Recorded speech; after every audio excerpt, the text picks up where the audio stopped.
जड़े भौणी कमेंट रे लिखिचंती मूसा और बिलेईर कहानी सुनिबा पाई। ताहले आसंतु सुनिबा। मूसा और बिलेई उभय गोटे घरे रहुथिले। मूसा सब बेले घरर जिनस पत्र काटी पकाउथिला, बिचरा बिलेई मालिक ठारू माड़ खाउथिला। सेथिपाई बिलेईर राग सब बेले मूसा उपरे। सब बेले मूसा को मारिबा पाई गोड़ाए सिना धरि पारेना, सेथिपाई तार राग सब बेले दुई गुण हो जाउथिला। दिने मूसा घर बाहर को जाउथिबा बेले बिलेई हाबुड़ारे पड़ीगला। बिलेई को देखी मूसा दौड़िला, ता पछरे बिलेई दौड़िला। मूसा कौन कला, पोखरी हुड़ारे गोटे गात भितर पशिगला।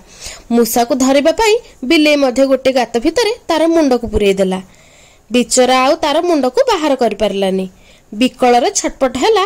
तार शब्द शुणी मूसा गातरू बाहरिला आ बिलेई को साहाय्य कला। सेई दिनठू बिलेई आ मूसा को मारिबा पाई चेष्टा कलानी। वीडियो भल लागिले लाइक शेयर सब्सक्राइब।